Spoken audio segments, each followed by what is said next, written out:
அஸ்ஸலாமு அலைக்கும் வரஹ்மத்துல்லாஹி வபரகாத்துஹு.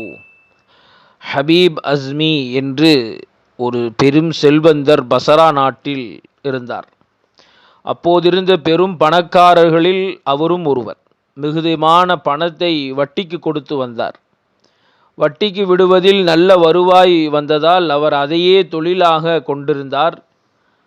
தம்மிடம் கடன் பட்டவர்களிடமிருந்து ஈவு இரக்கம் இல்லாமல் வட்டியை வசூல் செய்து கொண்டும் பொருளாதாரத்தை வளர்த்து கொண்டும் இருந்தார்.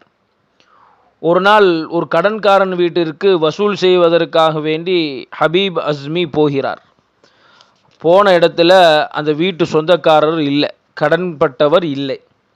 ஆனால் ஹபீப் அஸ்மியுடைய பழக்கம் என்னன்னா, போன காரியத்தை முடிச்சுட்டு வந்துடணும்.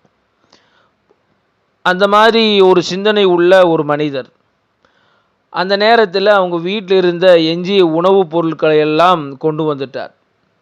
காய்கறி, உப்பு, பருப்பு இதெல்லாம் கொண்டு வந்து தன் மனைவி இடத்தில் கொடுக்குகிற பொழுது மனைவி சொன்னாலாம், சமையல் பொருட்கள் எல்லாம் வாங்கி வந்து விட்டீர்கள், ஆனால் விறகோ ரொட்டி சுடுவதற்கோ மாவோ இல்லையே என சொன்னவுடன் ஹபீப் அஸ்மி இன்னொரு கடன்காரர் வீட்டுக்கு போகிறார். போய் கெடுபிடி செய்து அங்கு விறகையும் மாவையும் எடுத்து கொண்டு வருகிறார். அவருடைய மனைவி அதை சமைத்து ஒரு பாத்திரத்தில் வைத்திருக்கிறார். ஹபீப் அஸ்மி அதை எடுத்து சாப்பிடலாம் என்று திறந்து பார்க்கிற பொழுது இரத்தமாக இருக்கிறது. உடனே அவர் ஆச்சரியப்படுகிறார். ஆனால் அவருடைய மனைவி சொல்கிறார்கள், இதில் என்ன ஆச்சரியப்பட வேண்டியது இருக்கிறது?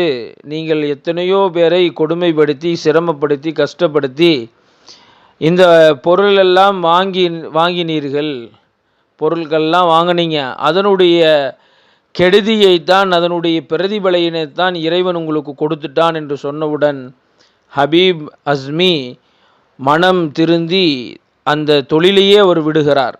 தொழிலை மட்டுமல்ல, யாருக்கெல்லாம் பணம் கொடுத்திருந்தாரோ அதெல்லாம் வேண்டாம் என்று சொல்லிவிட்டு கடன்பட்டவர்களுடைய பத்திரங்களையும் அவருடைய உரிமைகளையும் அவர்களுக்கு கொடுத்து விடுகிறார்.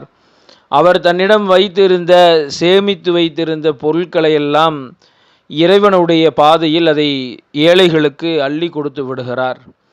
மனம் திருந்தி வாழ ஆரம்பிக்குகிறார். அப்பொழுது வழியில் ஹபீப் அஸ்மியுடைய ஆசிரியர் உஸ்தாத் அவர்கள் கேட்கிறார்கள், எப்படி ஹபீப் இவ்வளவு மாற்றம், இவ்வளவு முன்னேற்றம், ஹராமான ஒரு தொழிலை விட்டுவிட்டீர்கள் என்று சொல்லுகிற பொழுது ஹபீப் அஸ்மி சொல்லுவார், இறைவன் எனக்கு கொடுத்த தண்டனையை நான் எண்ணினேன், மனம் திருந்தினேன், உள்ளத்தை சுத்தப்படுத்தி கொண்டேன். இப்பொழுது நல்ல முறையில் நான் வாழுகிறேன், சந்தோஷமும் நிம்மதியும் எனக்கு இருக்கிறது என்று ஹபீப் அஸ்மி சொல்லுவார். இந்த சம்பவத்திலிருந்து நமக்கு என்ன படிப்பினை என்றால், ஹராமான பொருள், ஹராம் அப்படிங்கிறது இறைவன் எதெல்லாம் தடை செய்திருக்கிறானோ அதெல்லாம் ஹராம், தடை செய்யப்பட்டது. பிறரை ஏமாற்றி, பிறரை கொள்ளையடித்து ஏமாற்றி, அளவு நிறுவையில் மோசடி செய்து நம்முடைய பொருளாதாரத்தை நாம் மேம்படுத்தினாலும் அந்த பொருளாதாரத்தை கொண்டு நிம்மதியோ ராகத்தோ இல்லாமல் போய்விடும்.